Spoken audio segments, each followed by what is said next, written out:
পৃথিবীতে প্রথম মানুষ হত্যা করেছিল এই কাবিল হাবিলকে। এই জন্য দুনিয়ায় যত হত্যা হবে অবৈধভাবে এই লোকটার আমল নামায় মানুষ হত্যার একটা গণা যেতেই থাকবে কিয়ামত পর্যন্ত। এই জন্য দুনিয়াতে এমন কোন কাজের আঞ্জাম তৈরি করা ঠিক না যে আপনি মারা যাওয়ার পরও এটা জারি থাকে, এরকম কাজ এদেশে নেই। জেনে শুনে বুঝে শুনে এরকম কোন কাজে হাত দেবেন না যে আপনি নেই অথচ এটা বিকাশ হয়ে আপনার কবরে যাচ্ছে। আল্লাহ রাব্বুল আলামিন সতর্ক করছেন, অতলো হে নবী আপনি তেলাওয়াত করেন, আলাইহিম নাবা বানাই আদম বিল হক। এটা কুমিল্লার দেবীর দ্বার, এই যে উম্মত গুলো বসে আছে এদের সামনে আপনি তেলাওয়াত করেন আদম নবীর দুই সন্তানের কাহিনী যথাযথভাবে সঠিকভাবে এদেরকে আপনি ইতিহাস শোনান। প্রশ্ন আসতে পারে হাজার হাজার বছর আগে পৃথিবীর প্রথম মানব হযরত আদম আলাইহিস সালাম, তার দুই সন্তানের কাহিনী শুনি আমরা করব কি না?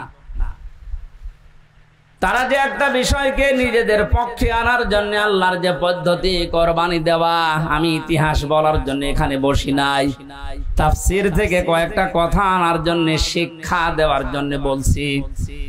হযরতে আদম নবীর সন্তান জোড়া জোড়া তৈরি হতো ওই সময়, আগের পক্ষের পরের পক্ষের এভাবে মিল করে তিনি বিয়ে দিতেন। যেহেতু মানুষের সময় কম ছিল, ওই সময় শরীয়তে ওটা জায়েজ ছিল।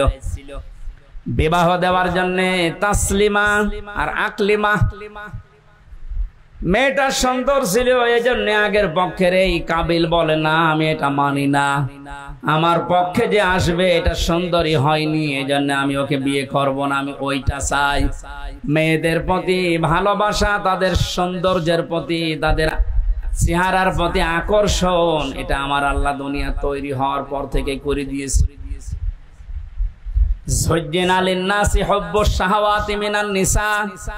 মানুষকে আমি শোষণ করে দিয়েছি, আকর্ষণীয় করে দিয়েছি 9টা জিনিসকে তাদের সামনে। এক নম্বরে মেয়েলোক, মেয়েলোকের চেহারার প্রতি ভালোবাসা আকর্ষণ, এটা তৈরি করে দিয়েছে কে? এই যে পরীক্ষার জিনিস এটা। এখন যদি বলেন আল্লাহ তৈরি করে দিয়ে আল্লাহ আবার আমাকে শাস্তি দেবে কোন কারণে, এইটাই পরীক্ষা। আপনার মতোই মানুষ আর একজন আছে, সে তো এরকম সুযোগ পাওয়ার পরও এই কাজ করে না, আপনি করলেন কেন? হযরতে আদম নবী আলাইহিস সালামের মনে শান্তি ছিল না, তাকে আমার আল্লাহ জান্নাতে এত নিয়ামত দিয়েছিলেন, তারপরও তিনি আনন্দ শান্তি পাচ্ছিলেন না। আল্লাহ রাব্বুল আলামিন তার মনের অবস্থা বোঝার পর তিনি যখন নিদ্রায় গেছেন তন্দ্রাচ্ছন্ন, ওই সময় একটা হাড় তার শরীর থেকে বের করে সুন্দরী মহিলা হাওয়া আলাইহিস সালামকে বানিয়ে রেখেছিলেন। তাফসীরে কাবীরের ভেতরে পেয়েছে পৃথিবীতে 4 জন মহিলাকে আল্লাহ সব চাইতে সৌন্দর্য দিয়েছেন, তার ভেতরে হাওয়া আলাইহিস সালাম 1 নাম্বার, ইব্রাহিম নবীর প্রথম স্ত্রী হযরতে সারা 2 নাম্বার,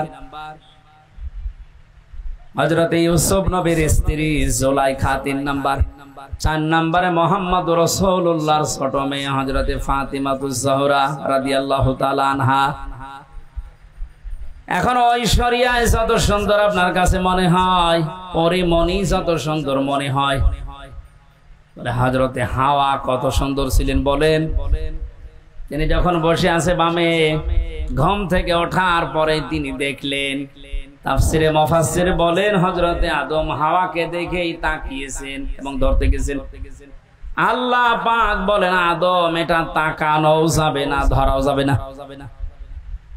আদম নবী আলাইহিস সালাম যখন বলেন আমি রাজি আছি, আল্লাহ বলেন আগে বিয়ে করো, দেন মোহর কই? বলে নেই। আল্লাহ পাক সুযোগ দিয়ে জানিয়েছিলেন আমার নবী মুহাম্মদুর রাসূলুল্লাহর উপরে 10 বার দরুদ শরীফ পড়ো, এইটাই দেন মোহর হিসাবে মেনে নিলাম। বিয়ে করার পরে আল্লাহ এবার তাকে আদেশ দিলেন, আমরা যারা আদম নবীর সন্তান এখানে বসে আছি, মিলান তো আপনার জীবনে এটা আছে কিনা বলবো। অকুলনা ইয়া আদামু সুকুন আনতা ওয়া যাওজুকাল জান্নাতা ওয়া কুলা মিনহা রাগাদান হাইসু শি'তুমা ওয়ালা তাকরাবা হাযিহিশ শাজারাতা ফাতাকুনা মিনাজ জালিমিন। জন্মের পর থেকে আয়াতটা আমিও শুনেছি। এর ভেতরে যে এত গুরুত্বপূর্ণ 4টা শিক্ষা আছে অনেকে আমরা জানি না। আলেম যারা আছেন তাদেরকে আবার বলছে একটু খেয়াল করেন। হযরতে আদম নবীকে আল্লাহ আলাইহিস সালামের সাথে বিবাহ পড়িয়ে দিলেন জিবরাইলকে সাক্ষী দিয়ে। ডাক দিয়ে বললেন, আদম তোমার বউকে নিয়ে এবার তুমি যাও জান্নাতে। জান্নাত আদম আলাইহিস সালামের বাড়ি আর আমাদের বাবার বাড়ি। এই কথা বললেন এখন, জান্নাত আমাদের, আরো জোরে বলেন, বলেন আরেকবার।